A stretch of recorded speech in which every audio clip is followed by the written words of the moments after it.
অবশেষে উত্তর আমেরিকায় প্রথম লিগ শিরোপা জয়ের মধ্য দিয়ে ৩ বছরের অপেক্ষার অবসান হলো লিওনেল মেসির। ফাইনালে ভ্যাঙ্কুভার হোয়াইট ক্যাপসকে ৩-১ ব্যবধানে হারিয়ে MLS কাপ চ্যাম্পিয়ন লিওনেল মেসির ইন্টার মায়ামি। আর্জেন্টাইন অধিনায়ক যোগ দেওয়ার আগে কেমন ছিল মায়ামি? মেসির আগমনে কিভাবে মায়ামি হয়ে উঠল যুক্তরাষ্ট্রের ঘরোয়া লিগের রাজা? বিস্তারিত জানাচ্ছেন বদিউজ্জামান মিলন।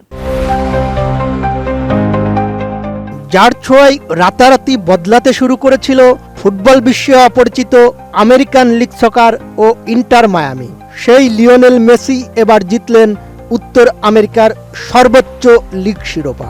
আর্জেন্টাইন তারকার অভিষেক মৌসুমেই নিজেদের ইতিহাসে প্রথম ট্রফি জেতে মায়ামি। সেই তালিকায় যুক্ত হয়েছে একাধিক ট্রফি। মেসির জোড়া অ্যাসিস্টে এবার প্রথমবারের মতো মায়ামি MLS কাপও জিতে নিয়েছে। বিশ্বকাপ জয়ী আর্জেন্টাইন তারকা ২০২২ কাতার বিশ্বকাপ দিয়েই ক্যারিয়ারে ট্রফি জয়ের বৃত্ত পূর্ণ করেছিলেন।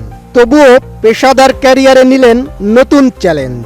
অনেকটা আনকরা দল থেকে MLS-এর শিরোপা জেতার মতো দল হয়ে ওঠে মায়ামি। দলে অনেক পরিবর্তন আনা হয় ঠিকই, তবে আলবা, বুস্কেটস, সুয়ারেজ এবং শেষমেশ রদ্রিগো ডি পলকে দলে নেওয়ার পেছনের কারিগর ছিলেন মেসি। ডি পলের কথা আলাদা করে না বললেই নয়।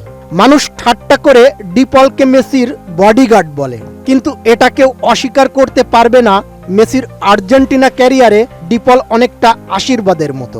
ডি পল আর্জেন্টিনা দলে নিয়মিত হওয়ার পর থেকেই আর্জেন্টিনা এবং মেসির জয়রথ শুরু হয়। ২০২১ কোপা আমেরিকা ফাইনালে আর্জেন্টিনার চ্যাম্পিয়ন হওয়ায় বড় অবদান ছিল ডি পলের। আর্জেন্টিনা মিডফিল্ডের প্রাণভোমরাও তিনি। কেউ আশা না করলেও এই উইন্ডোতে ডি পল আসেন ইন্টার মায়ামিতে। এবার মেসির টিমমেট হয়ে ক্লাব ফুটবলেও জিতলেন ট্রফি। লিগ কাপ অথবা সাপোর্টার্স শিল্ড জিতলেও মার্কিন মুলুকে মেসির সবচেয়ে বড় সাফল্য এলো ডি পলকে পাশে নিয়ে। ম্যাক্স, দেশের সবচেয়ে শক্তিশালী 52.5 এন গ্রেডের PCC সিমেন্ট। দলগতভাবে আগেই সর্বোচ্চ ট্রফি জয়ের রেকর্ড গড়েছিলেন লিওনেল মেসি।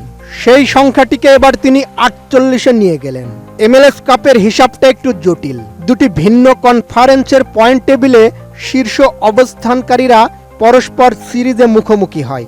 সেখানেও আধিপত্য দেখিয়ে ফাইনালে উঠেই ইস্টার্ন কনফারেন্সের ট্রফি জেতে মায়ামি। এবার পুরো MLS-এরই শ্রেষ্ঠত্বের মুকুট উঠল ফ্লোরিডার ক্লাবটির মাথায়।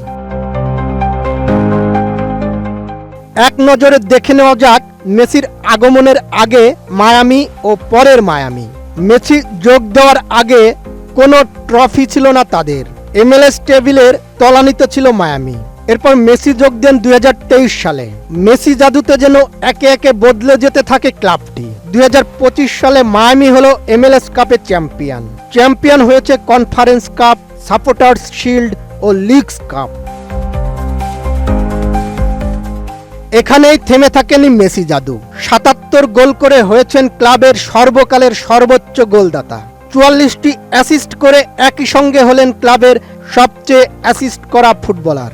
মেসি শুধু এই মৌসুমেই করেন ২৯টা গোল, ১৯টা অ্যাসিস্ট করেছেন।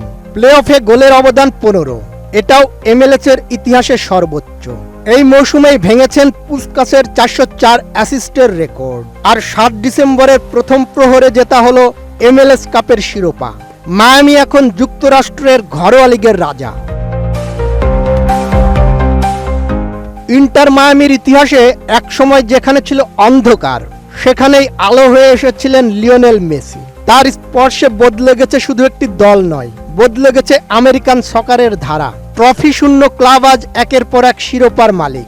৭৭ গোল, ৪৪ অ্যাসিস্ট, একটি মৌসুমেই রেকর্ড ভাঙা পারফরম্যান্স। এই সবই প্রমাণ করে জাদুকর মেসি যেখানে যান সেখানেই নতুন করে লেখা হয় ইতিহাস। আর সেই ইতিহাসের সর্বশেষ অধ্যায় ২০২৫ MLS cup champion Inter Miami. মায়ামির রূপকথাটাই এক বাক্যে লিওনেল মেসিরই লেখা। Badiuzzaman Milon, ATN news.